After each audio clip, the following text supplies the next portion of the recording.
Construction La Vérandrie est fier de s'associer à TVC Basse-Lièvre pour vous présenter l'informel. Chez Construction La Vérandrie, vos projets nous habitent depuis maintenant 20 ans. Pour en connaître davantage sur tous nos modèles, visitez constructionlavérandrie.com.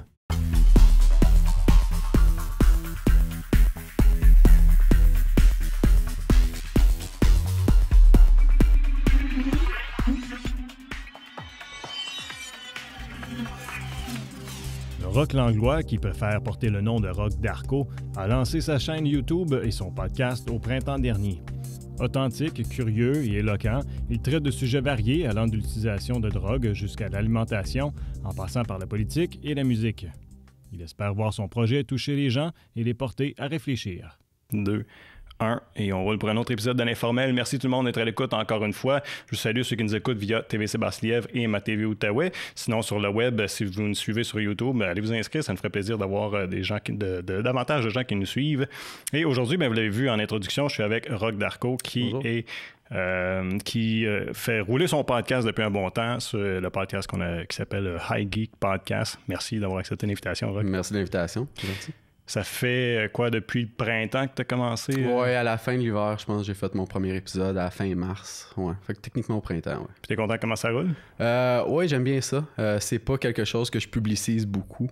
Donc, c'est sûr qu'il faut que je m'attende à quand même un délai avant de rejoindre une audience qui me ferait plus satisfaction si on veut, mais c'est une idée avec laquelle je suis parti au début. Donc, si tu me demandes si je suis content comment que ça roule en ce moment, je te dirais que ça roule au rythme auquel je m'attendais. Fait que ouais, je suis content. Mais j'ai hâte à peut-être dans un an d'ici là, que ça va avoir un roulement plus important. Mais si on exclut, mettons, les chiffres, puis le nombre de monde qui regarde et tout ça, c'est sûr qu'on s'y intéresse toujours. Ouais. Mais le contenu, qu'est-ce que ça a donné? Ça l'a dépassé mes attentes, pour être honnête. Ouais. Tu dis juste pour faire une parenthèse, tu dis on exclut les chiffres, puis c'est même pas une mesure de succès pour moi, en fait. Okay. On en a parlé pour en parler. Qu'est-ce qu'il dit d'abord? C'est justement le contenu, honnêtement. Okay. Ça peut sonner cliché, mais c'est vraiment quand moi je le regarde après puis que je fais le minimum de montage qu'il y a à faire, que je réalise, parce que je sais pas vous dans votre podcast comment que ça se passe, mais s'il y a quelque chose qui est commun au mien, c'est qu'à la fin c'est des plus longs épisodes, tu comprends, c'est des 1h30, 2 heures, puis à la fin on se lève puis on a toute l'impression, autant moi que les invités, d'avoir passé du coq à l'âne pendant 2 heures puis que ça va faire aucun sens.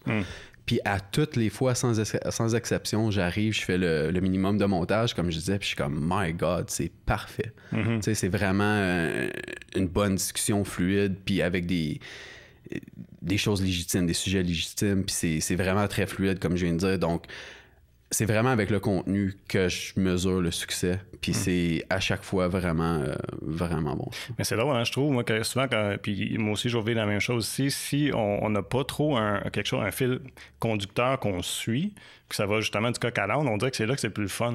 C'est là que la discussion, on dirait qu'elle est plus alimentée. Puis on en parlait un peu avant de venir en ondes, justement, que c'est un peu le struggle, comme on dit, le fait de tâcher d'être préparé comme il se doit, tu sais, parce que tu reçois quand même un invité, tu veux pas perdre son temps, puis tu as ton audience, puis tu as même ta propre curiosité à toi, là, que tu tentes de satisfaire. Mais un peu comme je disais, c'est qu'à chaque fois que je suis bien préparé, la discussion est tellement honnête puis fluide que ça finit par plus vraiment être important, les notes, là. Ou la préparation, ça passe vraiment... Ça passe peut-être, oui, du coq à l'âne, mais c'est un bon coq et un très bon âne. Mais tu disais une discussion honnête, puis je suis tellement d'accord avec toi. Je trouve que ce qui me fait triper de ton podcast, c'est à quel point c'est authentique. Non. L'affaire, c'est que j'essaye d'amener des sujets. Tu sais, j'ai commencé avec Pascal Villeneuve, qui est un boxeur de la région, qui a donné un excellent épisode parce que ça a permis de découvrir Pascal, ça l'a permis d'introduire le podcast. Puis autant que je suis toujours ouvert et intéressé à recevoir, j'appellerais ça des personnalités. J'essaie d'amener des sujets aussi qui sont un petit peu impopulaires. Puis aussi à la fois auxquels ma génération puis les générations proches de celle-là n'ont pas été super exposées. Comme dernièrement, oui, on a parlé, mettons, j'ai reçu un musulman québécois, puis on a parlé de PL21, puis des choses un peu qui ont rapport à la culture. Mais j'ai aussi reçu des souverainistes. Tu sais, des souverainistes de mon âge. Qui connaît la cause souverainiste? Moi, je dis pas que j'ai même pas d'opinion là-dessus, mais je pourrais te dire, par exemple, une chose qui est sûre, c'est que l'une des raisons pourquoi que j'ai pas d'opinion, c'est parce que je suis pas exposé à rien qui pourrait m'en faire. C'est pas de votre génération. Là. Exactement. Donc, c'est un débat qui est un petit peu dépassé pour le moment, mais c'était à la fois un débat qui est entouré de faux débats qui nous empêchent d'en parler comme du monde. T'sais. Donc, que ce soit une cause qui m'intéresse ou pas, je trouve qu'il y a beaucoup de causes qui sont hors de notre radar puis qui devraient pas l'être. Donc, j'aimerais ça un peu les ramener au front. Tu parlais de ton invité, puis j'oublie son nom, là, mais... Samy, ouais. Qui était super intéressant, mais je trouve que t'as pas peur d'aller aussi de chercher des sujets qui sont piquants. Là. Ouais. Ben, je pense qu'une des choses, par exemple, que je me fais reprocher de mes proches à moi, qui était peut-être pas le cas dans celui de Samy, mais dans un ou deux podcasts subséquents, c'est des fois d'être un peu trop d'accord avec mes invités. On dirait que les gens ont l'assumption que je vais tout le temps essayer de les piquer à bonne place. Puis c'est sûr que vu que les sujets que j'amène sont un petit peu chauds, c'est sûr que des fois, je vais piquer les gens, mais je pense que c'est important aussi de savoir que des fois, je vais quand même être d'accord avec ces gens-là. Donc, oui, j'ai pas peur de leur poser des questions, j'ai pas peur d'amener des sujets qui sont chauds, mais des fois, j'ai peur, pour être honnête, que les gens trouvent ça un peu impertinent juste par le fait que je puisse être d'accord avec l'invité. C'est ça. Mais tu serais à l'aise, je pense. J'ai aucun problème. Comme je te connais, mettons, on se connaît pas énormément, mais on est quand même amis. Là. Je te verrais, me semble, t'asseoir et être capable d'avoir une discussion où est-ce que tu es capable de tenir l'opposé d'une opinion de quelqu'un. Oui, puis ça va beaucoup arriver parce que... Il y a une personne que je pourrais appeler mon collègue, dans le fond, si on veut, parce que ça va être un invité très récurrent à mon podcast. Il s'appelle Claude. Un des derniers épisodes, je l'ai introduit un peu, puis Claude est ce qu'on pourrait appeler un conspirationniste. Ouais. Donc, ce qui arrive à ce moment-là, c'est qu'il y a des causes... Je vais juste peser mes mots, là. Ce qui arrive, c'est que des causes soit auxquelles j'ai pas vraiment d'opinion, ou des causes... où je peux des fois partager la sienne, mais pas du tout partager l'opinion. Tu sais, t'es d'accord de où quelque chose s'est rendu, mais peut-être pas sur le chemin qui a pris pour s'y rendre. Okay. Tu comprends? Donc, on peut être d'accord sur l'impact à la fin de la journée d'un certain sujet, mais peut-être pas être d'accord sur les moyens qui ont été pris pour que l'impact se fasse sentir. Donc, lui, il peut dire, mettons, quelque chose, un exemple vraiment vague, le 5G. Il trouve ça très menaçant. Peut-être que je pourrais être d'accord avec lui au point de vue scientifique sur le fait que le 5G, mettons, si t'es trop exposé à certaines choses, on va pas rentrer dans les chiffres, mais disons que je pourrais être d'accord avec lui sur certaines choses, mais peut-être pas être d'accord sur le point de vue conspirationnel derrière ça. Okay. Puis là, plus l'attaquer. Fait que ouais, ça, j'ai pas de problème avec ça. Mais je t'ai vu justement dans le podcast que tu l'as reçu, t'as quand même mis ton opinion. Est-ce que toi, tes limites sont dans ce dossier-là, justement, puis que lui, il s'en va ailleurs avec ça, puis c'était correct. Oui, c'est vrai. C'est juste que les gens ont l'assumption que parce que c'est mon ami, que je veux pas le brusquer, mais c'est tellement pas vrai. Ça va peut-être plus se faire voir dans les prochains épisodes. Mais, je pense qu'il va revenir, j'imagine. Ouais, c'est ça. Il était là 2 fois, je pense. Ouais, c'est ça. Il était là 1 fois et demie, si on veut, parce qu'il y a une des fois que je l'ai introduit, puis une autre fois qu'il était avec un autre invité. Ouais. Mais il a l'intention de revenir pour parler de plusieurs sujets qui sont très conspirationnels, mais qu'il prend le temps d'aller chercher de l'évidence, puis de se renseigner, puis d'amener une discussion qui, des fois, était trop facilement à cause de l'ampleur que ça peut prendre ou de ce que ça a l'air. Pour certains gens, c'est sûr que si t'arrives et que t'as l'air d'un t'as juste l'air de quelqu'un de fou, tu sais, puis tu fais juste avancer des propos puis les crier sur un toit, c'est sûr que tu peux donner l'impression aux gens que ça vaut pas la peine d'être entendu, tandis que si tu prends le temps d'avancer les situations puis de faire comprendre aux gens les impacts qu'il y a dans leur propre vie à eux, puis d'avancer des faits au lieu de juste crier des bêtises sur des toits, ben là, c'est une plateforme que j'aimerais ça, donner à des gens comme Claude pour le faire. Parce qu'on s'entend qu'il y en a aussi. Tu sais, Claude, j'ai apprécié l'écouter. Je trouvais qu'il sonnait raisonné puis intelligent, mais t'en as d'autres que des fois, ils vont vous dire un peu les mêmes choses d'une autre façon. Puis bon. Ouais, puis je te dirais que initialement, c'était un peu son talon d'Achille à Claude, parce que sur Facebook, sur son propre Facebook, c'est un peu ça qu'il faisait au début. Mais ses vidéos sont pas la même, excuse, je t'ai interrompu, mais ses vidéos sont pas la même saveur que ce qu'il a donné comme entrevue avec toi, je trouve. Non, mais justement, ça reste que c'est Claude, ça aussi, tu sais. Ouais. Puis moi, ce que je veux faire avec mon podcast avec Claude, une affaire que j'ai été très clair avec lui, c'est que je veux aussi qu'il continue à faire ses choses de son côté. Je veux pas changer Claude, tu comprends? Moi, je veux amener Claude sur mon podcast, puis je veux lui donner une plateforme qui va pouvoir complémenter ses idées, puis être discuté. Tu sais, là, ses vidéos, en ce moment, non seulement il a un style différent, il est plus alarmiste, si on veut, mais il est tout seul. Tu sais, la seule affaire qui peut compter dessus pour discuter, c'est des commentaires en toutes ces vidéos, puis on sait tout comment que ça peut tourner, ces choses-là. Ouais, effectivement. Mais puis juste pour mettre le monde en contexte, bon, les sujets qu'il va traiter avec Claude, on va parler du 11 septembre, le 5G, comme quoi il y aurait une conspiration, comme quoi que c'est pour nuire à la santé des gens. Ouais. Il y a beaucoup de problèmes avec la Banque mondiale aussi, avec comment que l'argent est fait, tout ça. Ouais. Mais ce que je trouve intéressant, par contre, c'est que juste d'au moins d'en parler, moi, je trouve que c'est toujours important d'ouvrir une discussion. Ouais. Peu importe ce que c'est. J'ai pas de problème avec ça. Fait que je trouve que c'est le fun que tu l'emmènes à ton podcast puis tu dises, moi, j'ai pas peur des commentaires ou de l'opinion du monde. Au moins, ça ouvre la porte à ce que les gens regardent puis que tu te fasses ta propre opinion, dans le fond, sur ces sujets-là. C'est sûr. Puis si on veut pousser ça plus loin, juste pour mettre le monde vraiment en contexte, ce qui arrive, c'est que si on prend quelqu'un d'extrême comme Alex Jones, qui a été, pour mettre le gens en contexte encore une fois, c'est une personnalité américaine qui est très alarmiste puis qui a un podcast et une présence sur le web que les gens trouvent un peu trop, si on veut. Mais il a été dernièrement enlevé de certaines plateformes et censuré beaucoup. Le gros problème avec ça, c'est que même si Claude il serait plus alarmiste, même s'il serait plus au saveur d'Alex Jones, comme tu dis, c'est important de leur donner une plateforme parce que premièrement, tu peux pas taire des débats. Deuxièmement, des gros problèmes, c'est que ce qui a créé des Alex Jones puis des Claude Lafleur, c'est que le gouvernement a souvent menti à sa population. Le Canada, entre autres, mais aux États-Unis, c'est vraiment, vraiment grave à quel point ça a été fait. Tu peux pas reprocher après ça à quelqu'un à qui t'as menti. Tu peux pas tromper ta femme 10 fois puis après ça, lui reprocher d'être un petit peu paranoïaque quand tu pars pour une fin de semaine puis que tu réponds pas à ton cellulaire.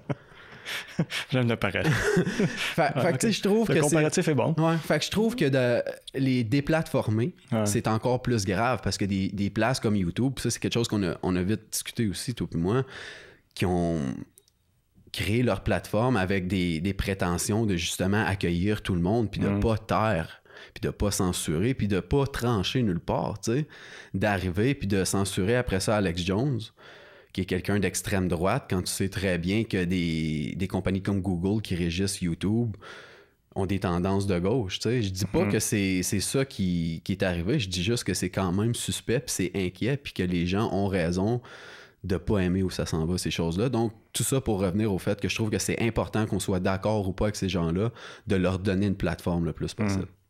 Puis mais la tendance, ça s'en va à ça. Ben, comment ça? J'oublie le nom, mais il voulait prendre l'Internet puis le régir un peu mieux. Ouais. Puis de Net neutrality qui appelait ça aux États-Unis. Net neutrality, bon. Ouais. Que heureusement, jusqu'à date, ça n'a pas passé. Il y a certaines choses comme il y a d'autres pays où là, ils vont contrôler dans le sens que, exemple, je pense... aux Britanniques, ils ont plus accès à certaines choses au niveau pornographique, mettons. Ouais. Fait que il y en a là, mais... C'est drôle parce que tu parlais de YouTube, mais dans le fond, c'est tellement vrai que YouTube est né en ouvrant les portes aux gens qui voulaient s'exprimer sans censure. Mais ça a tellement explosé. Moi, je trouve que c'est un signe qu'il y avait tellement de contrôle d'information à ce qui se faisait à la télé, parce que c'est plus facile de contrôler l'information à la télé, que ça répondait aux besoins du monde justement d'exprimer d'autres choses qui n'étaient pas télévisées. Puis là, on dirait qu'on essaie de faire l'inverse avec l'Internet. On essaye vraiment de faire l'inverse avec l'Internet. Puis regarde, on peut critiquer beaucoup, puis moi je suis le premier à le faire en passant, là, critiquer des pays comme la Chine qui vont censurer leur Internet, faire leur propre Internet, tu comprends? Ils veulent vraiment contrôler le flot d'informations à leur population. Mais tu as le problème contraire, avec une société libre comme la nôtre, t'as l'information qui se propage un peu trop puis qui peut faire des problèmes comme les élections américaines, tu sais, où il y a des fausses nouvelles qui véhiculent.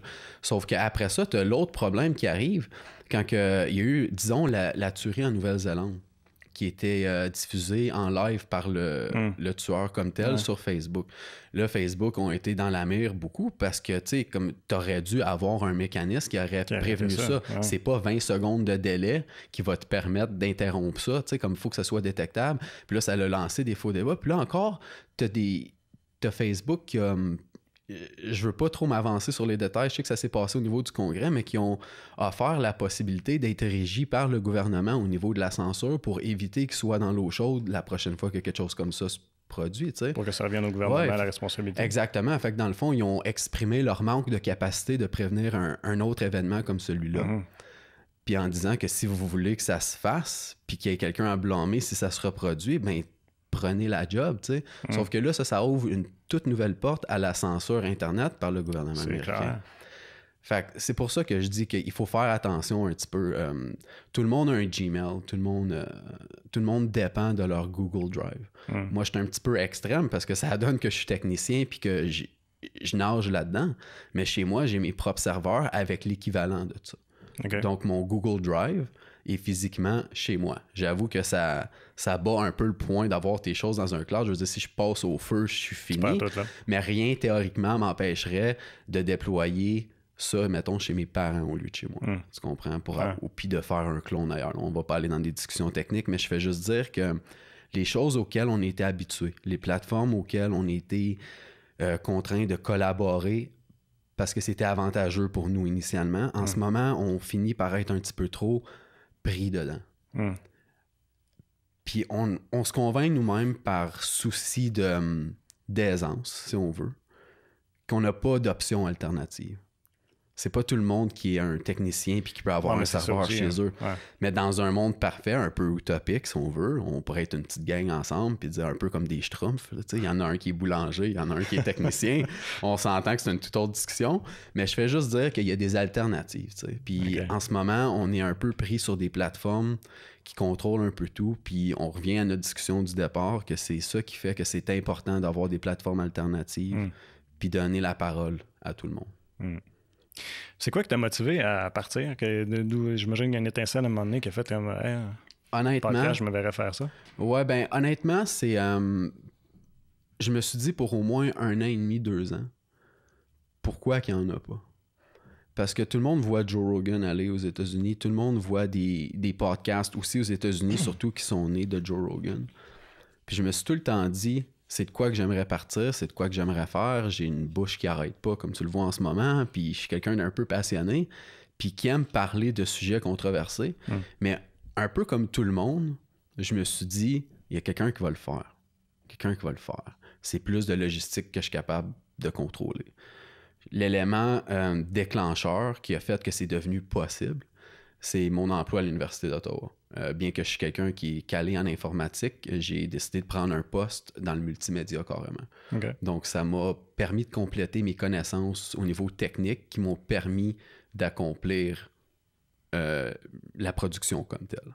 Fait que c'est ça qui a été l'événement déclencheur ultime. Mais le fait de vouloir le faire comme tel, c'est juste dans ma personnalité.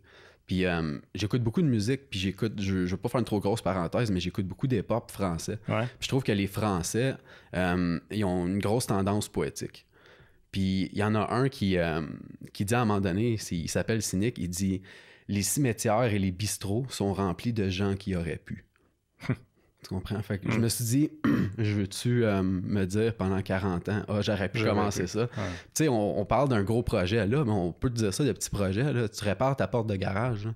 Ça fait 1 an que ça traîne. Là. Tu le sais que si tu t'y aurais mis il y a 4 jours, ça serait fini. Fait que c'est un peu c'est un peu une analogie un peu niaiseuse, mais c'est quand même la même chose. C'est vraiment par souci de passion, mais aussi comme événement déclencheur, ça a été mon emploi qui m'a appris le côté technique qui me manquait. Puis quand tu as commencé ça, c'est quoi que tu espérais que les gens en retirent de ton podcast? Je te dirais que ce que je voudrais que les gens en retirent, si c'est pas déjà fait, c'est que c'est pas mon podcast nécessairement. C'est que oui, c'est chez moi, oui, je le produis, mais j'aimerais ça ouvrir la porte à plus de gens possible à venir parler. J'aimerais ça en faire une plateforme pour les gens, dans le fond. C'est ça que je voudrais que les gens en retirent. Je voudrais pas que les gens ils pensent que c'est une tentative à gonfler mon ego puis à essayer de partir quelque chose que j'espère qu'il pogne. Tu comprends? J'aimerais ça vraiment être l'anti-commentaire sur les pauses de TVA Nouvelles. T'sais. Essayer de dépolariser les discussions ou juste les ignorer pour 1 seconde, puis de faire des discussions qui comptent. je suis quelqu'un qui n'a pas voté pour quelques années, autant au niveau provincial puis au niveau fédéral, incluant les dernières élections. Là, j'ai changé ça là, je me suis inscrit, puis là, je vais recommencer à voter. Puis je pourrais même complémenter ma réponse à ta dernière question avec ça. C'est quelque chose qui m'a grandement dérangé pendant longtemps, que je me détestais moi-même en secret, puis que je disais même pas au monde, parce que je suis tellement pas impliqué dans la politique de la région, tellement que je la trouve polarisée, puis un petit peu n'importe quoi. Puis je me suis dit, il faut que je me serve aussi de ce podcast-là pour réimpliquer le plus de gens possible, incluant moi, dans des causes politiques. Donc c'est pour ça là, qu'en plus de sujets ici et là, j'ai voulu parler de PL21. J'ai voulu parler d'indépendantisme. Puis je vais vouloir parler d'autres sujets comme Hydro-Québec, de la manière que c'est géré, ces choses-là. Fait que c'est toutes des choses que j'aimerais... Comme si tu me demanderais c'est quoi mon but ultime, là, ça serait, honnêtement, là, je veux pas avoir l'air de passer du coq à l'âne dans mes buts, puis je veux pas avoir l'air non plus d'avoir trop d'ambition, mais j'aimerais ça influencer le vote, honnêtement. J'aimerais ça là, que d'ici 1 an ou 2, je peux te dire, on a des discussions qui comptent assez sur mon podcast pour influencer le vote au niveau provincial et fédéral. Mais est-ce que tu votais avant? T'as demandé de te désintéresser? J'ai voté, là, je te dirais, jusqu'à 24 ans, je pense. Puis aujourd'hui, j'ai 34 ans. Fait que ça fait 8-10 ans que j'ai pas voté. Puis là, c'est quoi qui t'a désintéressé? Parce que moi, je te rejoins à certaines limites, puis c'est pour ça que je suis curieux, puis je pose la question. Ça fait une couple d'années qu'au fédéral, là, je touche même pas. Je trouve ça, je suis pas capable de me faire une idée intelligente parce que l'impact est tellement minime dans mon quotidien que je crois à la politique de proximité. Mais quand je suis rendu au fédéral, même au provincial, regarde, je pense que je suis tellement découragé. Tu as mis le doigt dessus. Je pense que c'est le fait que je trouve que n'importe quel parti que tu votes pour va gagner ton vote avec des causes qui sont très court terme, puis qu'à la fin de la journée, il n'y en a aucun qui va finir par représenter le peuple correctement. Je trouve personnellement, puis j'ai pas d'aspiration politique, puis j'ai pas envie nécessairement de véhiculer ces idées-là, mais s'il y a quelque chose que je partage avec la droite aux États-Unis, okay, c'est le fait que je trouve que les gouvernements sont souvent trop gros. Ils régissent des lois qui vont impacter les gens à un niveau quotidien, du haut d'un siège dans un bureau dans une ville un peu trop loin. Tu comprends? Ouais. Fait que je trouve que non seulement que dans mon monde utopique à moi, il y a beaucoup de choses qui sont régies au provincial, au fédéral, devraient l'être plus au régional puis au municipal, mais je pense que ce qui me ramène à vouloir voter pour ultimement répondre à ta question, c'est vraiment le fait que ça peut pas se passer comme ça. Je trouve qu'on est dans un gros tournant en ce moment. Quand la technologie est arrivée en tant que telle, OK? Puis que les choses sont devenues plus faciles, plus à portée de main. Tu dis la technologie, tu parles de l'ère industrielle? Ben non, je parle plus de la technologie. Ouais, je parle de... Révolution informatique, mettons, 90. Les cellulaires, okay. Ouais, puis un petit peu avant, bon, incluant celle-là, ouais. Il y a quelque chose qui s'est passé. Je trouve que... on avait, tu sais, dans les films, c'est ça qu'on cherchait, tout ce qui était futuristique, tu sais, c'est ça qu'on voulait, tu sais. Moi, j'écoutais le cartoon... je sais pas c'est quoi les Jetsons, le dessin animé là, qui s'appelait Robot en anglais mais Megabug en français. Le gars ça se passait dans un ordinateur puis il y avait des jeux des fois puis il y avait une affaire sur son bras puis il disait quoi faire puis ça faisait ça me dit rien, c'est drôle, okay. Je les connais toutes mais c'était super futuristique, ok, puis on avait toute la même idée dans notre tête en écoutant des choses comme ça, c'est je veux plus de gadgets possible, je veux le plus de convenience possible dans ma vie, le plus d'automation possible aussi. Puis aujourd'hui, on a trop eu ce qu'on voulait, puis je trouve que ça influence trop nos vies. Puis on est de plus en plus... Déjà qu'on était déconnecté de la politique à cause de la polarisation qu'il y avait déjà. Avec la genre de convenience qu'on a, je trouve que nous-mêmes, on décide de se distancer nous-mêmes encore plus de ça, parce que les gens ont l'air de se dire dernièrement que tant qu'ils ont leur petit confort... Ils veulent pas trop faire bouger les choses. Fait que je pense que c'est de ramener les choses en perspective. C'est de ramener le fait que c'est notre pays, c'est notre province, que tu sois indépendantiste ou pas. Tu sais, je veux même pas me rendre là. Je veux juste dire que c'est à nous où on vit. Puis je pense qu'on l'oublie. Je pense que ça fait trop d'années que la manière que les pays tels le nôtre sont gouvernés, on a complètement oublié que c'est nous qui devrions le conduire. Fait que tu sais, j'ai ramené Hydro-Québec tantôt. Je pense que un PDG, aussi bon qu'il soit, puis tu peux donner l'excuse que tu veux donner des avantages à un PDG pour qu'il vienne travailler pour Hydro-Québec pour avoir des bons rendements, etc., je trouve qu'il devrait jamais avoir des bonus. Comme le PDG a eu dernièrement. Oui, parce que techniquement, Hydro-Québec est supposé d'appartenir au peuple, puis dans le fond, lui, plus qu'il va faire de revenus, mieux ça va être pour sa job. C'est ça, non seulement ça, mais si je peux te donner un exemple, c'est que la dernière année, ils ont battu des records. Puis une des grosses raisons pour ça, c'est qu'ils ont décidé de vendre des actions d'une compagnie, je pense, qui s'appelle TM4. Qui font, ça, je sais pas. Tu vois, ils font des moteurs écologiques, je pense. Des choses comme ça, si je me trompe pas. Puis c'était une genre de compagnie qui, si je me trompe pas, là, basée à Joliette ou dans les environs, je pense que je fais erreur, mais c'est au Québec. Puis c'est une compagnie qui était super profitable au début, puis que là, bien que ça n'a pas menti, si je me trompe pas, là, c'est un peu stagnant. Fait qu'ils ont décidé de vendre les actions. Mais tu sais, quand tu peux pas faire ça, puis que ça influence ton gros bonus, puis prétendre que c'est pas un facteur dans ta tête quand tu as vendu les actions. Fait que je pense qu'il y a un problème d'intégrité, puis que c'en est juste un exemple. Fait que je pense que, encore une fois, pour répondre ultimement à ta question, c'est pour ramener dans la tête des gens, incluant la mienne, que c'est nous qui devrions avoir contrôle sur la place où on vit. Tu vas appeler ça une province, un pays, fait qu'est-ce que tu veux. Mais le fait aussi que j'imagine que tu dois ressentir ça quand tu vois des choses comme, je prends l'exemple d'Hydro-Québec parce qu'on en parlait, mais lorsqu'il y a eu la surfacturation des clients, comment ça se fait qu'on reste assis et qu'on l'accepte? On signe des petites pétitions, là. Quand tu vu c'est quoi, c'est au Brésil hier ou avant-hier qu'il y a une manifestation monstre, 200 000 personnes dans les rues? Je suis pas au courant, OK. T'as pas vu? C'est malade, là. Puis nous autres, on fait quoi?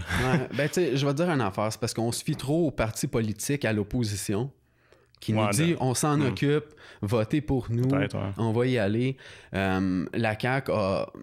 J'ai pas trop compris, mais ça a été une affaire de technicalité. Là. La CAQ a fait comme une certaine promesse électorale qui était pour rembourser à la population les surplus qui ont été chargés, sauf que là, ils l'ont pas fait, puis que quand ils se l'ont fait reprocher par le parti en opposition, leur excuse a été qu'ils le font sous forme de crédit d'impôt quelconque, qui a rapport à la situation, mais qui, entre toi puis moi, va pas affecter directement les gens qui ont été trop perçus. Fait que c'est une manière un peu de compenser, oui, mais un peu à ton point, on peut-tu vraiment s'y fier? Je sais pas.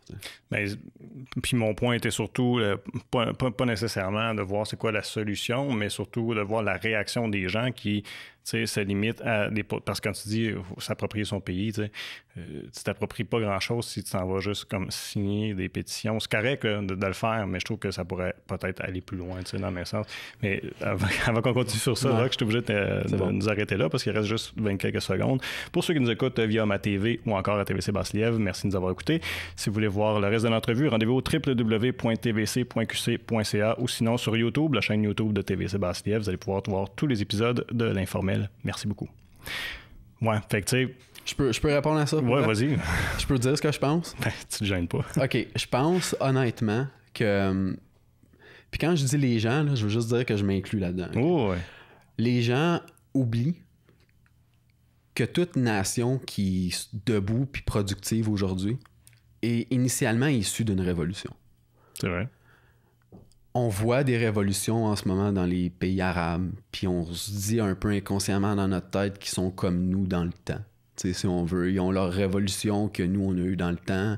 Ils avancent au même rythme politique qu'on veut, sauf avec peut-être un peu de retard sur nous.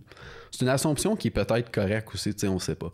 Mais une affaire est sûre, c'est que peu importe où tu es dans le développement de ta société, tu peux jamais assumer que tu es au top, en fait, de comment que ça peut bien fonctionner, en fait, d'équité surtout. Fait que je pense qu'une révolution est tout le temps possible, puis que la population a tellement enlevé ça comme option de sa tête, parce que, premièrement, on s'entend que ça peut être barbare. On s'entend que ça peut mal tourner. Oui, on pense au printemps arabe maintenant. Oui, c'est ça. Ça peut très mal tourner. Ouais, mais puis... Tu sais, ici, on a une armée qui est quand même bien équipée, puis tout. Comment tu sais qu'est-ce qui va arriver? Tu sais, l'armée va-t-elle être avec toi ou pas? Va-t-elle être fractionnée? Personne veut qu'il y ait du sang qui coule dans la rue. Non, c'est pas l'idée. Non, fait que tout le monde essaye de garder comme assumption que la seule manière qu'on va régler ça, c'est avec des votes puis avec des mots. Sauf qu'il y a des gens comme Claude qui vont avancer que si ton argument tourne seulement autour d'élections, tu perds le vrai débat. Tu comprends? Que si tu fais juste parler de vote comme éventualité de façon de régler le problème, tu vas jamais le régler. Parce que on a tellement travaillé fort en tant que société pour devenir démocratique. On a tellement travaillé fort. Il y a des gens qui sont morts. Il y a eu des guerres. Il y a eu plein de choses que j'ai la honte de même pas savoir. Okay? Honnêtement, là, comme il me faudrait un bon cours d'histoire pour encore plus croire dans mon point en ce moment. Mais même sans cette histoire-là, j'en sais assez pour croire que c'est très dérangeant pour un peuple de dire on met tout à terre après avoir construit tant. C'est vraiment dérangeant. Puis tu sais, je dis ça, j'avance ces idées-là, puis je suis le premier à y penser 2 fois. Tu comprends? Fait que je pense qu'on oublie qu'on peut faire une révolution, qu'il y ait du sang ou qu'il n'y en ait pas. Je pense que c'est très possible. Je pense qu'en ce moment, les partis, bien qu'ils avancent avec des plans un peu différents puis qui s'obstinent sur des choses telles on fait-tu passer le pétrole à telle place ou à pas telle place, bien qu'ils ont des points très légitimes à débattre sur lesquels ils sont pas d'accord, puis que tu peux embarquer des gens dans ton camp ou pas, je pense que les problèmes qui devraient être discutés sont pas discutés malheureusement parce qu'ils sont oubliés. Ils sont pris comme assumptions qui sont juste là comme des necessary evils. Je m'excuse, je comprends pas l'expression en français.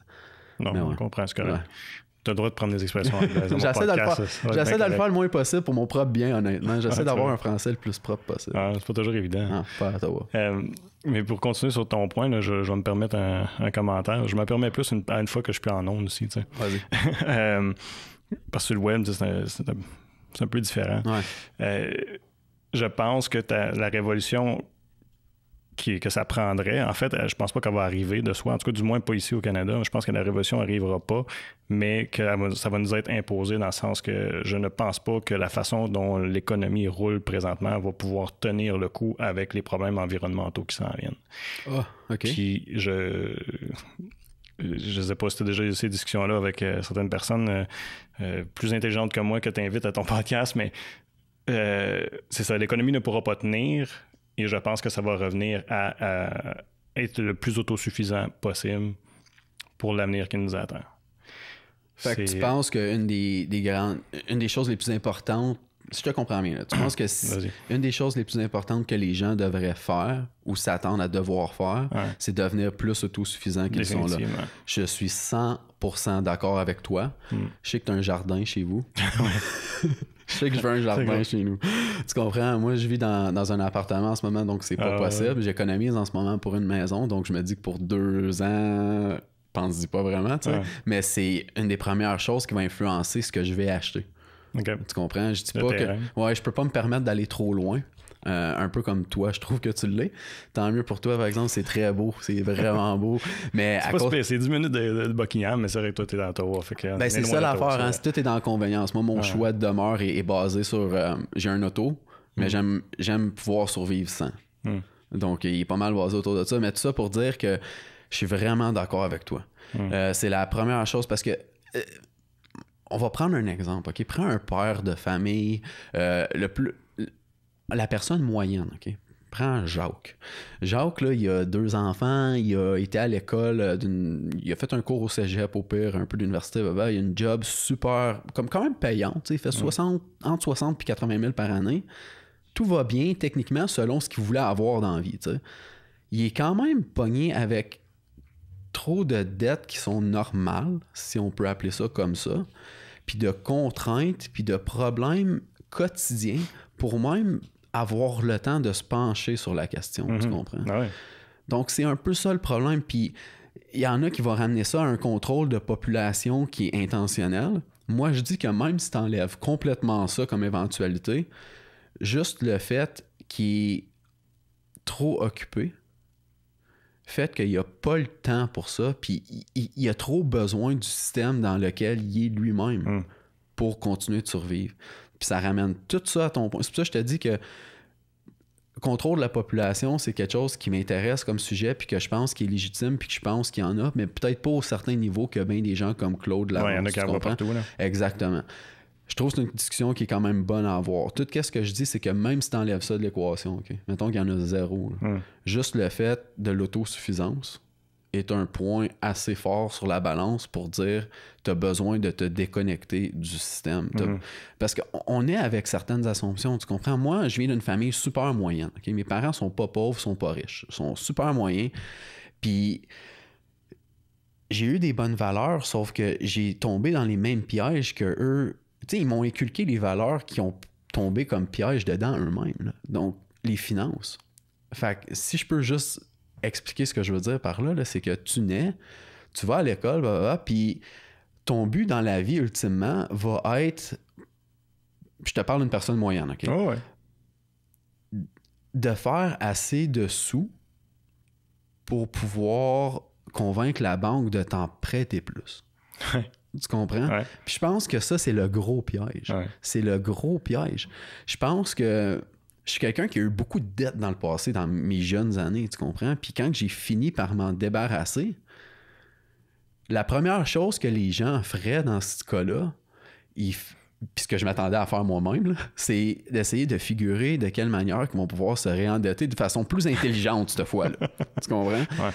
Donc là, je vis dans un petit appartement, mais que j'aime bien. Là, je dis un petit appartement, c'est un appartement que j'adore. J'ai la chance d'avoir un très bon appartement. Mais je fais rien que dire que je suis très en retard sur la plupart des gens de mon âge, au profit d'avoir fait plusieurs erreurs, mais aussi au profit de me dire je veux arriver avec un très bon paiement initial sur ma maison, quitte à avoir 3 années de pouvoir moins me vanter que j'ai un spa et une piscine. Tu comprends? Mais je pense que pour revenir à mon point, c'est le fait qu'on est tellement éduqués comme ça. Tu sais, moi, j'étais au secondaire, là, puis je me dis, OK, qu'est-ce que je vais faire plus tard? Là, je vais essayer d'avoir une telle job qui paye tant, parce que si je fais 80 000 par année, ça veut dire que je vais pouvoir me permettre une maison qui vaut tant par année, puis pouvoir faire tant de voyages par année, puis m'endetter de tant par année. On avait ces discussions-là dans les cours je ne sais pas c'est quoi le nom du cours, mais on a orientation de choix de carrière. Je ne sais pas si toi, tu as eu ça, nous, on avait ça. Au secondaire, tu vois? Oui, au secondaire, c'était ça. C'est une meilleure école que la mienne, hein? Oui, ben honnêtement, je pense que la plupart de nous autres, on trouve aujourd'hui que ça n'a pas donné grand-chose de cours comme tel, mais c'est effectivement comme ça qu'on pensait. On se disait, bon, OK, ouais, tu regardais les salaires, puis tu disais, OK, mais moi, je me verrais faire telle affaire, une maison, mariée, etc. Ça, salaire, ça marche pas, mais c'était comme ça. Là. C'est te mouler. Oui, pour fonctionner à la société. Parce que, tu sais, on s'entend que il faut qu'on soit tous ensemble d'une manière ou majoritairement ensemble pour faire fonctionner un tout. On s'entend. Mais je pense qu'avec le temps, que ce soit de façon... Il est là le gros débat qui me flatte un peu moins bien, tu sais, si c'est intentionnel ou pas de certaines personnes. Mais le fait est que on s'est tellement moulé un système nous-mêmes dans lequel au sens figuré, bien sûr, on se poignarde l'un l'autre pour survivre plus que l'autre. Il faut qu'il y ait des gens plus riches pour qu'il y en ait d'autres de plus pauvres. Puis je veux pas donner une allure communiste à mes idées ou rien de ça. C'est pas ça que je dis.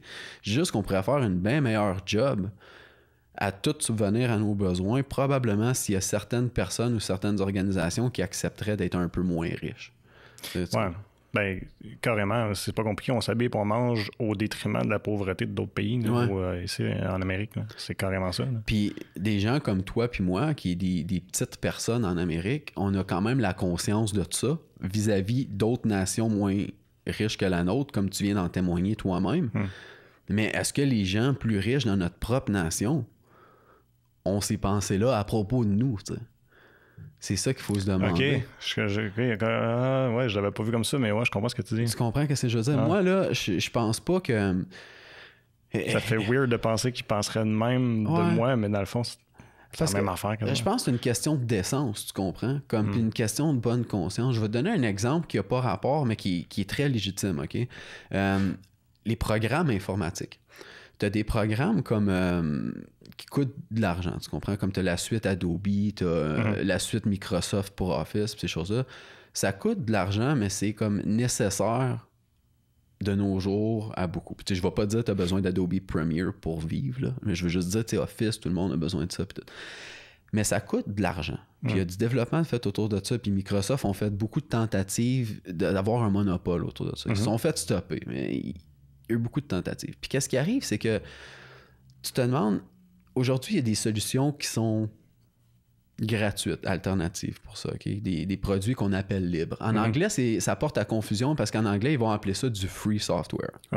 Puis elle a la grosse confusion parce que En anglais, free peut vouloir dire gratuit. Tu comprends? Tandis que c'est pas obligé d'être gratuit, ça a juste besoin d'être libre.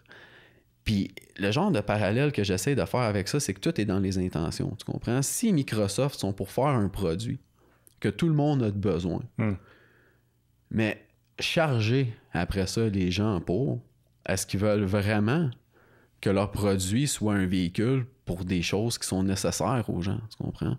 Il faut tout le temps que que ce soit les compagnies, que ce soit des gens, même à la limite que ce soit carrément du lobbyisme, OK? Pur et simple. Il faut que ces gens-là gardent tout le temps en tête qu'eux aussi ils sont des gens, tu comprends? Puis que les personnes en bas d'eux qui n'ont pas d'argent ou qui leur manquent beaucoup de choses à cause que ces gens-là ont plus de sous, je pense que ces gens-là devraient avoir plus grande conscience. Je suis pas d'accord avec les gens qui pensent que c'est nécessairement des gros complots, tu comprends? Mais je pense que ces gens-là ont oublié d'avoir une conscience avec le temps, que ce soit au niveau corporatif ou au niveau émotionnel. Qui sont motivés plus par le profit que par l'entraide, mettons. Oui, ou par leur propre confort, tu comprends? Par la survie de leur famille, tu sais, comme leur grande famille, ils vont faire sûr que ces gens-là sont très bien. Les autres personnes, c'est pas grave. Tu sais, c'est sûr que tu peux argumenter qu'il va tout le temps avoir des programmes de philanthropie qui vont venir avec ça, tu sais. Mais je pense que la balance n'est pas assez égale. Je pense que, tu sais, si on pourrait ramener les sujets qu'on parlait plus tôt, comme, tu sais, je pense que c'est pour des raisons comme ça que les gens, ils devraient avoir en tête qu'ils ont plus contrôle sur leur loi, tu sais. Parce que si les gens contrôleraient plus leur pays, ils contrôleraient davantage les lois également, tu sais, qui sont légiférées. Fait que je pense que, bien que la peur est toujours que si tu resserres trop l'étau autour d'une compagnie, elle va juste aller ailleurs. Je pense qu'on devrait quand même le faire en tant que société. C'est juste, faut tout faire la même chose ensemble. Tu me fais penser, puis je veux pas m'éterniser sur le sujet, mais dans le fond, je peux pas m'empêcher de dire, c'est que quand tu dis de s'approprier son pays, mais c'est t'approprier ta vie, je trouve, par ta consommation. Dans le sens que, oui, c'est beau d'aller voter, puis c'est un peu dans ma réflexion, moi, quand j'ai arrêté de voter au fédéral pour provincial, c'est que ce que j'achète a beaucoup plus de pouvoir que ce que je vote. Parce que je supporte un produit, je supporte une façon de vivre, je supporte une façon de... Tu me suis-tu? Tu m'aurais dit ça il y a un an, je t'aurais trouvé juste idéaliste. Pour vrai, honnêtement, aujourd'hui, je trouve que tu as amplement raison. Tu m'ouvres beaucoup les yeux en ce moment, honnêtement, là, pour vrai. Honnêtement, ouais, c'est très, très vrai, ça, qu'est-ce que tu dis. Puis je répète une phrase d'un environnementaliste, là, que je me souviens même pas c'était lequel, mais je me souviens, en écoutant un documentaire, il avait dit ça, puis je dis, my God, c'est tellement vrai. Parce que, tu sais, si on prend l'accord de France, OK? Moi, les causes environnementales, là, je m'y connais pas, OK? Je veux juste avertir, je m'y connais pas. J'ai pas d'opinion vraiment sur le réchauffement climatique et ces choses-là. Je vais juste dire que tu peux signer l'accord que tu veux. Tu peux faire le gros show autour de ça que tu veux. Tu parles de l'accord de Paris pour exactement. Le changement climatique. Exactement. Tu peux dire à tous les gouvernements de s'entendre, puis faire une grosse cérémonie autour de ça, puis un gros show, puis des articles pendant 2 semaines. C'était aussi. Ouais. Mais c'est rien comparé à si les gens diraient juste la population en tant que telle, là, de tous les pays. OK, on s'en fout de ça. Là. Ils peuvent bien faire leur meeting puis avoir leurs choses fancy s'ils veulent. Nous autres, on fait juste changer notre attitude. Ouais. Sais-tu comment que cette conférence-là voudrait même plus rien dire? Tu comprends? Je pense que tu as vraiment raison. C'est vrai, ça. Le vote est important. Puis on devrait voter. Je pense que ça, c'est... Tant qu'à moi, c'est quelque chose d'ultime. Honnêtement, là, je pense qu'on fait fausse route en pas votant pareil, mais je pense que, ne serait-ce que tu as raison, le changement est dans les actions plus que dans le vote. Ça prend juste une collectivité pour réunir tout le monde dans la même pensée. Là. Exactement. C'est juste qu'on fait l'assumption que cette collectivité-là est dans le vote. C'est ça l'affaire. C'est qu'on se dit... On se fait cette grosse assumption-là, puis... Je pense qu'autrefois, il y a bien des assumptions qu'on se fait aujourd'hui qu'autrefois, on n'aurait pas tort de les avoir. Tu comprends? Peut-être qu'autrefois, là, ça faisait vraiment du sens d'avoir ces assumptions-là. Parce que les manières de communiquer n'étaient pas les mêmes. Donc, la manière que tu pouvais influencer un vote n'était peut-être pas les mêmes non plus. Moi, les indépendantistes qui sont venus sur mon podcast, là, ils m'ont ramené dans l'optique du fait là, qu'avant, là, comme eux, c'est pas des gens religieux, OK? Mais ils admirent beaucoup l'institution catholique quand elle faisait partie du gouvernement parce que ils disaient que quand que tu te présentais, OK? Tout se faisait autour d'une communauté. Tu étais redevant ta communauté parce qu'après ton speech, puis tout ce qui était bien fancy, là, tu retournais quand même dans ta paroisse, puis tu étais redevant aux gens qui étaient là. Tu comprends? Fait qu'il y a un peu ça aussi qu'il faut garder en tête. Fait que je pense que qu'est-ce qui marchait avant marche peut-être plus aujourd'hui. Fait qu'on fait peut-être fausse route de penser encore que la collectivité puis que le changement est dans le vote, mais je pense que c'est juste parce que ça l'a changé avec le temps. Je pense pas que c'était une fausse route à prendre avant, par exemple. Je vais revenir à ton podcast plus spécifiquement. Tu te gênes pas d'aller parler de sujets quand même touchés. On en a parlé un peu tantôt. Mais tu vas même aller... Tu vas avoir des épisodes où vous allez parler carrément de consommation puis de drogue. Ouais. Est-ce que pour toi, c'était naturel d'aller dans ce sujet-là parce que justement, tu voulais accrocher les gens de ta génération? Parce qu'avant, c'était un peu plus comme tabou. Là. Tu n'allais pas parler même de consommation à télé. Là. Ouais. Puis tu sais, tu te gênes pas, vous allez fumer un joint en nombre, ça, c'est pas un problème. Puis vous parlez même, tu sais, bon, quel genre de buzz fort avec tel produit, puis tout ça. Mais as-tu hésité à faire ça ou comme pour te dire, OK, ouais, tu sais, peut-être que ça passera pas pour tout le monde ou c'était... J'ai préféré rester authentique, honnêtement. J'ai préféré rejoindre moins de monde. Puis c'était peut-être une erreur, honnêtement. Tu penses? Je pense parce que le problème, c'est que mes aspirations au début étaient d'avoir des conversations intéressantes. Après 2-3 podcasts, je me suis rendu compte que je voulais avoir des discussions qui comptent. Okay. So, rendu à ce point-là, c'est plate à dire, mais ton intégrité doit être malléable un petit peu au niveau de qui tu cibles comme population avec ton podcast, tu comprends? Et je veux pas dire que je veux manquer d'intégrité, je veux juste dire que de toute façon, là, il est trop tard. Okay? Ça, c'est fait, là, le bateau il est parti. Tout ce que je veux dire, c'est que je pense que c'est important d'avoir un public cible quand même assez important si je veux pouvoir influencer le vote. Ceci étant dit, je pourrais aussi argumenter que là, c'est légal. Tu comprends? Absolument. Mais le problème avec ça, c'est que ma discussion, je veux l'amener dans l'illégalité aussi. Tu me surprends parce que tu sais là, t'as parlé de cannabis surtout. Puis ça, c'est de quoi que j'ai oublié avec le temps. Parce que tu sais, ça s'appelle High Geek. Mon logo, c'est moi avec les yeux un peu rouges.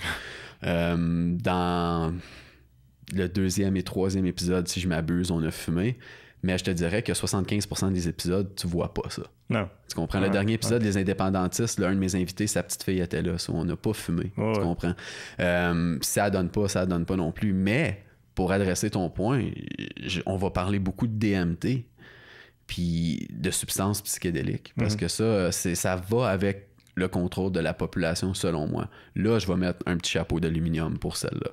Je pense que de la manière... Tu sais, le LSD a été créé par la CIA dans les années 50, si je m'abuse, ou peut-être un peu avant. Puis je pense, si je me trompe pas, que le but initial était de pouvoir faire parler des espions capturés, des choses comme ça. Ça a un peu mal tourné, puis le projet a été étouffé, puis parce que le président avait même pas approuvé ça, finalement. La CIA était partie tout seul, fait qu'ils ont essayé d'étouffer ça.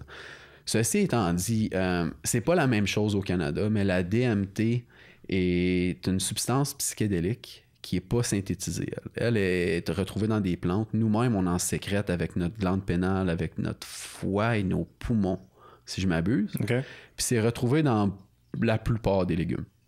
La raison pourquoi qu'on part pas sur un trip psychédélique à chaque fois qu'on mange de la salade, bref, c'est parce que... On aimerait le salade, tout d'un coup, là. C'est ça. Bref, c'est parce qu'il y a d'autres choses, je suis pas sûr que c'est des enzymes que nous, on a ou c'est des choses qui sont aussi incluses avec la DMT comme telle, qui fait que c'est métabolisé d'une manière que ça se rend même pas là. Par contre, si tu l'isoles d'une manière puis que tu la consommes, je crois, soit en la fumant, juste pour être vraiment honnête, j'ai jamais fait de DMT, mais si tu la consommes soit en la fumant, en état de poudre, ou que tu la consommes sous... ça s'appelle du ayahuasca. Okay? Ça, c'est un breuvage, comme un peu un thé, découvert par des Amazoniens dans les époques précolombiennes. Puis ça, juste pour te mettre en contexte, OK? C'est 2 plantes mélangées ensemble qui fait que tu peux le prendre oralement, la DMT. Puis la raison, c'est parce que ces 2 plantes mélangées là ensemble fait que l'une annule la métabolisation de la DMT dans toi. Je vais juste te mettre en contexte. Okay? Il y a 80 000 plantes espèces de plantes en Amazonie. C'est la place sur la Terre où il y a le plus d'espèces de plantes.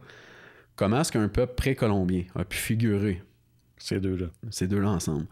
Tout ça pour ramener au point de contrôle de population qu'aux États-Unis, toute substance psychédélique, incluant la DMT et le LSD, a été qualifiée comme une substance, je pense, qu'ils appellent ça de niveau 1. Là. Donc, c'est, selon eux, à la fois addictant et dangereux.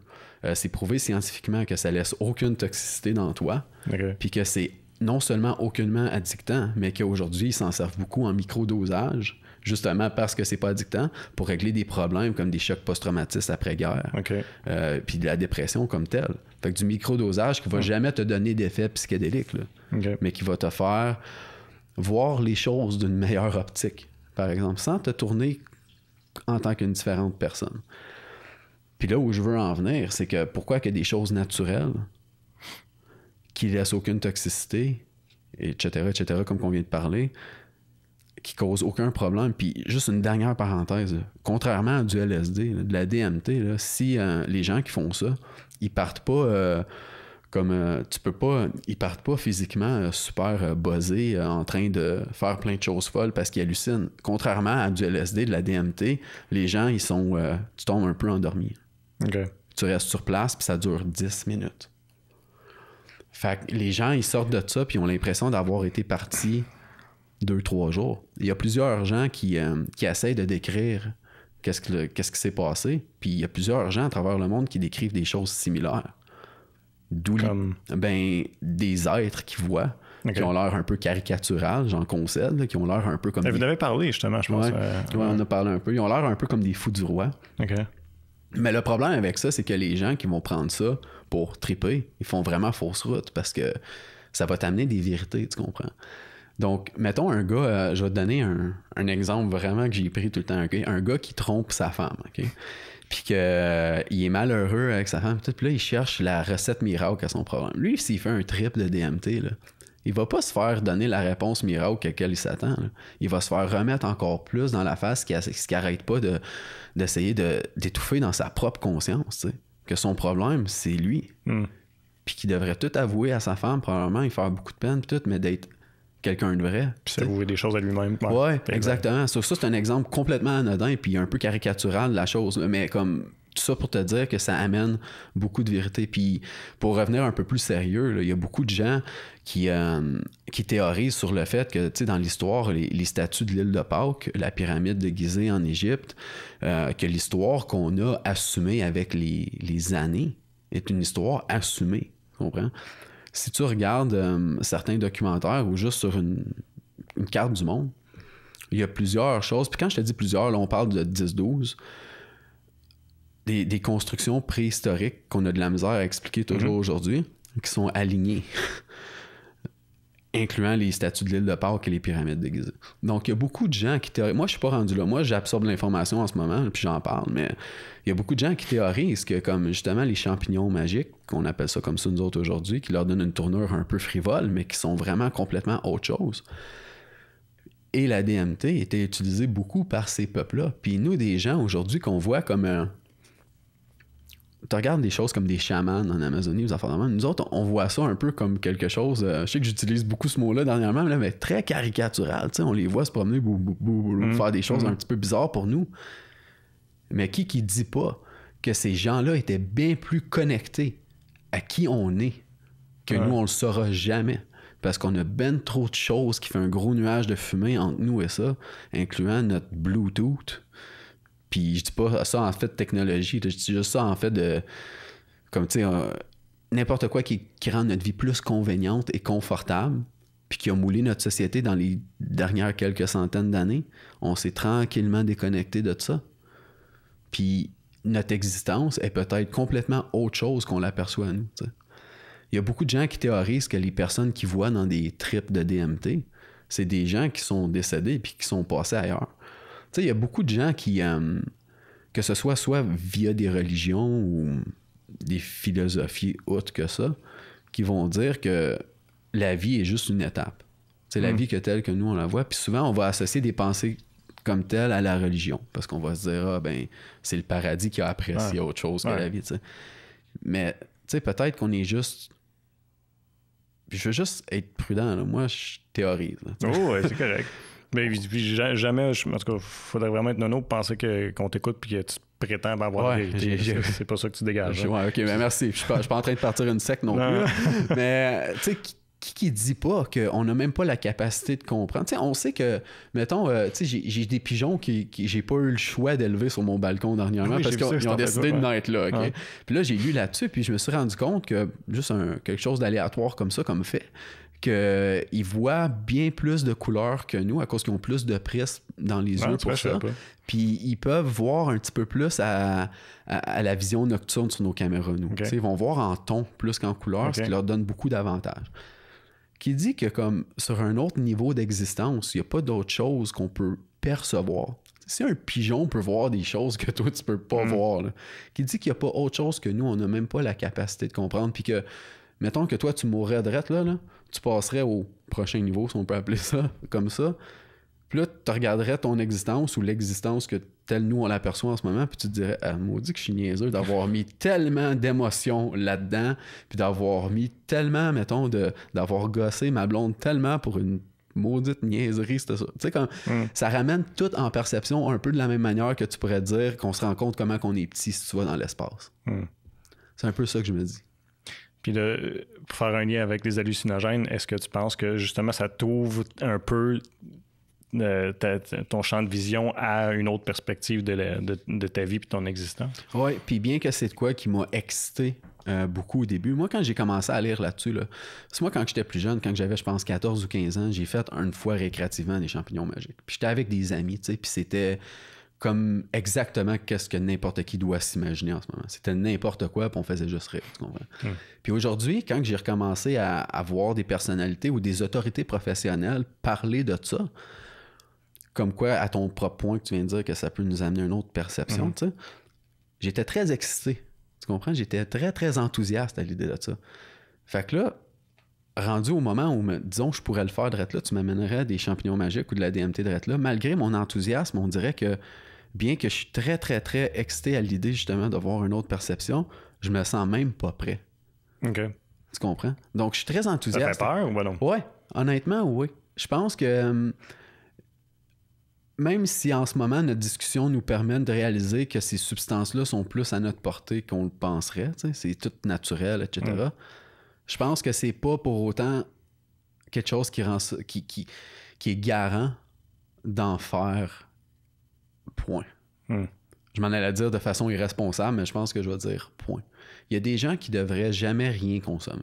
Je pense que n'importe qui a une situation précaire mentale ou qui a de la misère à gérer ses émotions, point, devrait s'abstenir de ça avant. Je pense que la méditation, c'est la première étape. Il y a beaucoup de gens, incluant des moines, qui prétendent, tu sais, des gens là, qui ont fait de la DMT à cause de leur culture, là, qui prétendent arriver à des niveaux fous comme ça de conscience avec la pure méditation. On parle de gens là, qui méditent depuis des 30 ans, on s'entend, qui sont déconnectés de la société, qui sont très concentrés là-dessus. Mais ils ont commencé jeunes, ils ont été éduqués là-dedans. Exactement. Mon point que j'essaie de faire, par exemple, c'est que à la fois en disant que certains gens devraient s'abstenir de faire ces substances-là, je pense pas pour autant que ces gens-là devraient s'abstenir d'avoir aspiration de le faire. Et d'autant plus, ils ne devraient pas manquer d'aspiration d'atteindre un niveau de conscience plus élevé qu'ils l'ont là, sans faire ces substances-là. En l'occurrence, la méditation. Est-ce que toi, tu médites? Je l'ai fait à un moment dans ma vie où j'en avais besoin. OK? Puis je suis un peu comme tout le monde, quelqu'un qui se disait je pense trop, je peux pas méditer. Puis je me suis rendu compte avec le temps, je sais pas si ça marche pour tout le monde, mais je me suis rendu compte que moi, mon secret, c'était justement de m'asseoir puis de laisser ces pensées-là faire ce qu'ils voulaient. OK. Ultimement, c'est de lâcher prise. Je pense que c'est plus... Ouais, lâcher prise, ça fait partie. Ben, les gens, ils disent faire le vide, puis je pense que bien que ça vient, je pense que c'est pas ça qu'on devrait dire aux gens pour promouvoir la méditation. On devrait dire carrément lâcher prise. Puis ça m'a beaucoup aidé. Ironiquement, par la suite, j'étais allé en Thaïlande pour 1 an. Une place où ça aurait été vraiment parfait de m'y adonner. Puis je l'ai pas fait du tout. On dirait que c'est quelque chose que je fais très fausse route de percevoir comme une béquille lorsque j'en ai besoin, quitte à utiliser ça au lieu comme vraiment quelque chose de quotidien pour bien nourrir mon esprit. Tu comprends? Je pense que, fait que pour répondre à ta question, non, mais je devrais. Je pense que c'est pas parce que ma vie va extrêmement bien en ce moment que je devrais m'abstenir. Je pense que c'est quelque chose qui devrait être dans le quotidien de tout le monde. Ouais. Je pense que le guide alimentaire canadien devrait carrément avoir une section juste pour ça. Ouais, tu sais, on devrait nourrir notre mental avec ça, je pense. Mais c'est cool, t'en vois de plus en plus, là, en tout cas, des enseignants qui vont initier des élèves, mettons, à la méditation, tout ça. Mais ça devrait, faudrait que ça fasse partie de quelque chose de dans la culture de l'éducation, de passer par là. Puis en même temps, c'est quoi les bénéfices pour l'État de dire OK, on a besoin que nos élèves soient plus ou que les jeunes soient plus concentrés, soient plus attentifs, connectés à eux-mêmes, pensés par eux autres mêmes. Moi, je me suis toujours posé la question à quel point l'État veut tant... Puis là, je dis pas les individus quand je dis l'État. Je sais que chaque personne, puis un politicien rentre en politique, j'en suis convaincu, pour les bonnes raisons, dans le but d'aider les autres. Tu parles de la machine étatique, là. Comment? Tu parles de la machine étatique, là, dans le fond, là, de l'entité du gouvernement comme tel. Ouais. À quel point, à long terme, c'est si bénéfique, alors que, comme tu donnais comme exemple tantôt, que quand tu es en tête, puis tu regardes les autres d'une autre façon, comme si tu n'appartenais pas à ces gens-là, puis que tu regardes plus le signe de pièce au bout du compte que le bien-être des gens. T'sais. C'est intéressant ce que tu viens de dire, parce que d'une manière, on participe à une société pour le bien commun. Tu comprends? Ce que tu viens de me faire réaliser en disant ce que tu viens de dire, par exemple, c'est que dans le processus de faire exactement ça, on nuit immensément au bien individuel. Ouais. Tu comprends? Donc, mais tout individu fait partie du tout aussi. Fait quand c'est un petit peu un paradoxe, tu comprends? Puis quand tu dis si ça ferait faveur à l'État, c'est pour ça que je suis pas capable de pas donner de points à Claude. Tu comprends? Claude, il arrive des fois avec des idées qui sont un peu extrêmes. Puis au début, il y a une partie dans moi qui veut dire de se calmer. Là, je continue de l'écouter. Puis j'aime pas penser que je suis quelqu'un qui est facilement convaincable. Tu comprends? Mais si tu fais du sens, à un moment donné, tu sais... t'as pas le choix de prêter oreille un peu, là. C'est ça, mais tu sais, puis je fais attention. C'est pas nécessairement que... Mettons que je le crois pas, c'est quelque chose qui arrive avec des super bons arguments, je veux pas dire que je vais le croire. Je veux juste dire que je vais considérer l'éventualité qu'il y ait un méchant bon point. J'aimerais ça qu'on parle un petit peu des invités que tu as reçus. On va arrêter bientôt parce que c'est quand même 1 heure qu'on jase. T'as-tu encore du temps? Vous êtes correct, ça? Oui, je serais correct. Une entrevue qui m'a fait triper, puis je te lève mon chapeau là-dessus, j'espère que je prends note de mon nom, mais Denis Blanchette, qui est un intervenant de rue. Puis il vient de vivre un événement tragique, c'est-à-dire une tentative de suicide de sa fille, le week-end avant, des jours avant qu'il s'assoie avec toi pour en jaser. Moins de 72 heures là avant, Puis moins de 40 tout de suite en partant, tu dis, bon, on va en parler tout de suite, tu viens de passer un week-end dur, bang, il est arrivé ça. Je pense que c'est quelque chose que qui était même pas intentionnel, honnêtement. C'est les louanges qu'on me fait le plus, si je peux dire ça comme ça. Là. C'est ce qu'on me dit le plus. C'est ce que les gens apprécient le plus, pour vrai. Le fait que je passe pas par 4 chemins, puis que j'ai pas peur de puncher. Mais je pense qu'inconsciemment, tous les gens que j'ai vus faire des entrevues dans ma vie qui m'ont, moi, captivé, je pense que inconsciemment, je réplique leur attitude, honnêtement. Je pense que c'est ça que c'est.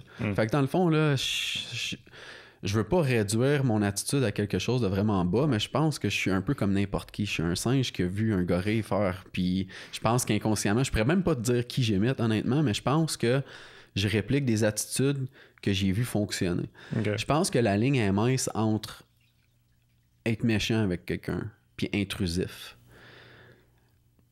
Mais je pense que t'es bien mieux de danser sur cette ligne-là puis d'essayer de pas tomber de l'autre bord que d'être trop prudent. Tu comprends? Je pense que si tu veux avoir des discussions qui comptent, comme j'arrête pas tout le temps de dire, je pense qu'il faut que tu dises des choses qui comptent. C'est ça l'affaire. Moi, personnellement, je pense que je viens de mettre le doigt dessus, dans le fond. Je pense que c'est le fait que les choses m'atteignent pas beaucoup.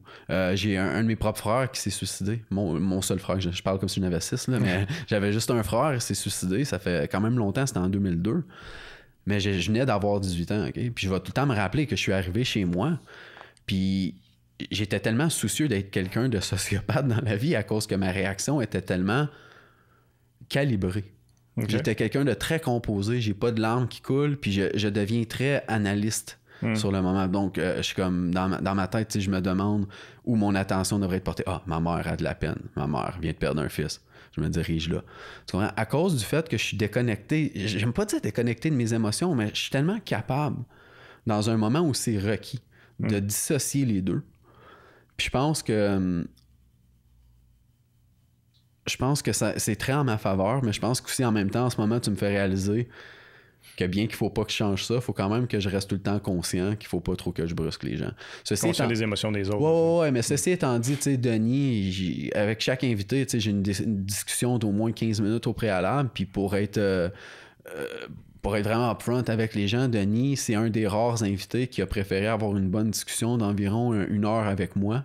Okay. La semaine avant qu'il venait à mon podcast. Okay. So, on garde en tête que cette discussion a quand même eu lieu avant la tentative de suicide de sa fille, mais ça m'a quand même permis de quand même bien gager Denis sur comment je pouvais l'approcher puis comment que c'était mieux de pas le faire. Pour être clair, Denis, il a tout vu dans sa vie. Denis, tu pourrais y demander n'importe quoi. Sois clair avec Denis, moi, il me prend pas 4 chemins, c'est la pire affaire que j'aurais pu faire. J'ai pas eu la chance de finir l'entrevue, mais déjà là, j'ai écouté 45 minutes à peu près. Puis je dirais que comme si quelqu'un connaît pas ton podcast, c'est l'entrevue à écouter. Je te dire, en tout cas pour moi, là, je pense que c'est celle-là que j'ai probablement le plus apprécié. C'est le fun que tu dises ça parce que Denis est la personne que je voyais aller sur mon Facebook depuis environ 5 ans. C'est quelqu'un que j'avais sur Facebook à cause d'un ami commun, puis il faisait beaucoup d'événements où il allait parler dans des écoles secondaires. Ah, OK. Puis c'est la personne qui a été l'élément prédéclencheur, si on veut, de vouloir même avoir l'idée de faire un podcast. Parce que c'est lui qui m'a fait rendre compte que je manquerais pas nécessairement d'invités. C'était la première inquiétude. Tu peux-tu avoir assez d'invités pour garder de quoi qui roule? C'est sûr que j'ai l'avantage de ne pas être une station de télé qui a besoin d'avoir un roulement avec une fréquence qui est égale, qui continue, mais il faut quand même que je puisse amener des invités tout le temps. Fait que quand j'ai vu que Denis, qui est un gars qui reste dans le viol comme moi, comme ça, qui a tant de choses à raconter, je me suis rendu compte que je pouvais faire ça. Donc je suis vraiment content que tu dises ça. Il y a un segment qui est un peu plus léger, si tu veux, que tu as fait de Qu'est-ce que t'as manqué? Ouais. Là, tu en as fait un au mois de mai, c'est le dernier que tu as fait, tu l'as laissé tomber. Moi, personnellement, là, je connaissais pas ce côté-là de toi, puis j'ai été agréablement surpris. Puis là, je regarde par là, parce que Mégane, ta blonde est là. Mais j'espérais que tu en parles de ça, parce que ça, c'est de quoi qui m'achale vraiment beaucoup, parce que c'est un pilote que j'ai fait. Okay. Puis je me suis dit, si ça marche, puis on s'entend, pour revenir au début du podcast, tu m'as demandé c'est quoi ma mesure de succès. Si ça marche, là, c'était vraiment moi. C'est si moi, je trouvais que ça valait la peine, puis moi, j'ai vraiment aimé ça. J'ai trouvé que ça valait la peine. Puis je vais le repartir. C'est juste que ça va probablement attendre en septembre. Puis ça me fait beaucoup de peine à moi, OK? Parce que Qu'est-ce que t'as manqué, c'est une émission où je veux tourner autour des problèmes qui sont politiques, mais amener ça d'une manière qui est vraiment divertissante. OK? En ce moment, je manque beaucoup de problèmes qui sont importants de parler. Je vais quand même les ramener là parce qu'une des beautés de la chose, c'est que j'attends souvent 1 semaine ou 2 pour que la poussière ait retombé, puis que je manque pas rien qui est important puis qui est pertinent à dire. Mais tout ça pour dire que ça demande beaucoup de travail. OK. Je voyais aller, je dis ça doit être long ça. Je suis tout seul là-dedans, puis Mégane, j'ai l'extrême luxe d'avoir ma copine Mégane qui m'aide à la régie de mon podcast, OK, pour faire l'audio puis le changement de caméra. Puis c'est pas quelque chose, malheureusement, qu'elle peut m'aider parce que ça, c'est du montage, c'est tout ça, tu sais. Fait que même si j'aurais 4 Mégane, ça changerait rien, là. Fait que tout ça pour dire que je suis dans le processus de me bâtir une façon de travailler qui va à la fois accommoder des délais raisonnables, mais en même temps donner un produit qui est vraiment à la hauteur de ce que je veux livrer. Fait que ça revient probablement juste en septembre, maximum septembre. Mais j'ai vraiment hâte. Puis pour être vraiment honnête, c'est vraiment plate parce que c'est ce que j'aime le plus faire à date. C'est vrai? Ouais. J'aime ça les podcasts puis je veux jamais arrêter. Parce que le podcast, c'est de penser au bien commun d'abord et avant tout anyways. Et Parce que qu'est-ce que t'as manqué, bien que c'est le bien commun aussi, je veux amener plus. Tu sais, c'est complémentaire au podcast d'une manière, parce que c'est d'amener une audience plus jeune qui s'en fout un peu plus dans les choses politiques, mais je vais pas mentir, qu'est-ce que t'as manqué un peu quelque chose à faire avec mon ego personnel, tu sais. J'aime ça, puis j'aime me voir acter un peu devant une caméra, puis faire des choses un peu plus niaiseuses. Tu sais, ça sort l'adrénaline d'une manière qui me plaît, ouais. Non, j'ai vraiment apprécié le segment. Je serais curieux de t'entendre, parce que j'ai pensé à ça pendant que tu me parlais, que tu dis amener un autre public s'intéresser à la politique. Serais-tu d'accord que, parce que tu sais, il y a comme un peu une communauté de podcasts, puis de YouTubers, puis tout ça qui tant qu'à moi, prend tout l'espace média présentement, puis qu'éventuellement, je pense pas qu'il va en avoir tant que ça du téléjournal de Radio-Canada. Ouais. Tu sais, que ça va plus devenir ça à la longue. Je sais pas à quel point ça va survivre. Parce que déjà là, je peux te dire, en télé, les coupures sont épouvantables. Il y en a partout. Là. TVA, ça coûte. Il y en a eu, c'était-tu cet été ou juste avant le début de l'été? Puis ça, c'était des coupures avant tant d'autres. Nous autres, Vidéotron en a fait aussi. Mais ils compensent comment? Est-ce qu'ils compensent dans le web? Ils compensent pas parce que c'est juste qu'il n'y a plus d'auditoire. Ah, OK. T'sais? Puis oui, ils se retournent vers le web, mais vers le web, puis vers le téléjournaliste, là, qui a sa caméra, puis il fait le journalisme en même temps. C'est l'autre façon. Là. Parce que, tu sais, puis si tu regardes, mettons, on a quoi, 5 ans de différence, à peu près? Tu sais, moi, qu'est-ce que j'ai vécu comme média, c'est différent de toi en 5 ans. Fait qu'imagine, là, mettons, j'ai 41 ans, imagine ceux qui ont 20 ans présentement, là, qui vont chercher de l'information présentement. Ils ne s'assoient pas à regarder Radio-Canada le soir, là, je pense pas. Là. Je te le donne. Juste pour être clair avec toi, parce que ça va peut-être changer. C'est pas juste pour amener une petite prédiction. C'est pas pour spécifier de quoi de niaiseux, c'est vraiment parce que ça va être important. Là. Un peu comme toi, malgré notre petite différence d'âge, l'Internet, c'est encore quelque chose que je considère comme une nouvelle heure d'information. Pour moi, c'est la télé. J'ai grandi avec ça. Mais pour répondre à ta question, c'est difficile pour vrai parce que c'est des jobs. Moi, là, honnêtement, ça me touche. Comme le média de choix s'enligne vers celui que moi je produis, mais je garde en tête que c'est beaucoup d'emplois. Moi, j'entends le mot coupure, là, j'ai un malaise tout de suite, honnêtement. Mais pour vraiment tourner autour du contenu de ta question, je pense que c'est malheureusement la bonne chose à faire d'une manière. Parce que c'est plus honnête. Toi, tu as la chance d'avoir quand même un podcast ouvert, malgré le fait que tu es dans une station. Mais c'est très rare. Puis j'ai quand même des limitations que toi, tu n'as pas. Là. On s'entend que j'aurais pas fumé un joint et me prendre du vin ici. On s'entend, mais t'as des caméras que j'ai pas. Mais tu n'as pas tant besoin aujourd'hui non plus. Je sais, t'as pas tort. Mais je pense que c'est un média qui est plus honnête dans un air où la politique puis ce qui contrôle nos vies sur une base régulière sont de moins en moins honnêtes. Fait que je pense que c'est un peu la contradiction qu'on a de besoin. C'est une manière, malheureusement, de contrer parce que, tu sais, on s'entend, là, les stations de télé, là, surtout aux États-Unis, là, je suis pas trop sûr au Canada, puis on dirait que j'ai peur de le savoir. Mais aux États-Unis, là, les journaux, les stations de télé, les banques, c'est tout acheté par comme. Tu sais, t'as 3. Je sais pas c'est quoi, des conglomérats qu'on dit en français, je sais pas trop, mais des grosses compagnies qui en appartiennent, plusieurs petites qui ont acheté, là, comme, tu sais, Warner Brothers qui appartient. Fait que là, tu penses que tu Warner Brothers, Disney, puis je sais pas quel Fox. Je pense. Fait que tu sais, je pense que Comcast, qui est gros, mais en tout cas, tout ça pour dire que des fois, 2 choses que tu penserais qui seraient compétiteurs. Comme opinion, tu sais, vont avoir. Fait que tout ça pour dire aussi que tu vas lire quelque chose comme le Washington Post. C'est Jack Bezos qui appartient à ça, le gars qui appartient à Amazon. Penses-tu qu'un article qui va aller, mettons, parler contre Amazon en ce qui a trait de leurs conditions de travail va se retrouver là-dedans? Des médias souvent, d'ailleurs. Exactement. Penses-tu que ça va se retrouver là-dedans? Je pense pas. Puis si jamais il le fait, là, ça va être complètement stratégique ou du damage control, on s'entend. Fait que je pense qu'il faut des médias qui sont de plus en plus honnêtes.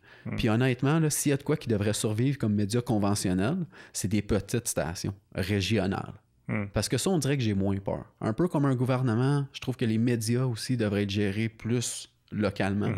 Je pense qu'on néglige beaucoup nos stations locales. Quand que j'ai expliqué à Mégane, ma copine, qui est en début vingtaine, où on s'en venait aujourd'hui, j'essayais de parler aussi du poste communautaire qu'il y avait, moi, quand j'étais plus jeune à Hull, tu sais. J'expliquais qu'il y avait des annonces communautaires qui passaient là-dessus, des shows, puis des fois des rencontres municipales qui étaient diffusées. Ils sont encore. Bon, tu vois, elle a aucune idée c'est quoi. Aucune idée c'est quoi. Puis ça, c'est pas normal, puis c'est pas correct, mais c'est de notre faute à tous. Honnêtement, c'est vraiment de notre faute à tous. Qu'est-ce que tu souhaites voir, où tu verrais s'en aller High Geek là, à l'avenir? Dans mon monde parfait, ce que je vais travailler très fort pour faire, c'est avoir le segment podcast, le segment Qu'est-ce que t'as manqué, puis un segment qui va être des plus petites capsules pour introduire les gens à des solutions informatiques et technologiques qui sont plus en leur contrôle et qui tournent plus autour des solutions logicielles qui sont libres, comme on discutait plus tôt. Donc ça, inquiète-toi pas, on partira pas dans une discussion d'1 heure là-dessus. Là. Ça serait un épisode à lui-même, mais ça serait de faire découvrir, entre autres, je te dirais que 90% de ce que je viens de te dire là est de faire découvrir Linux aux gens. Donc une alternative à Windows, à Mac, OS X, ces choses-là. Puis des alternatives aussi à des plateformes trop utilisées dont on dépend trop, comme Gmail, des choses comme ça. J'aimerais ça que les gens qui choisissent Gmail, etc. Là, je prends Gmail comme exemple, mais c'est un parmi tant d'autres, là, ou Dropbox, peu importe, qui choisissent ça s'ils veulent, mais étant conscients des options alternatives qu'ils ont. Fait que je vais être un des premiers à écouter pour ça. Je suis vraiment curieux d'en apprendre davantage. Puis je les entends en régie en parler, je pense que toi aussi. Bon, ben parfait. Je suis bien content. Merci Rock de venir nous voir. Ça fait plaisir. Merci encore de m'avoir invité. Salut. Merci d'avoir été à l'écoute pour un autre épisode de l'Informel. Je vous invite à vous rendre sur nos différentes plateformes web pour regarder ou écouter toutes nos entrevues.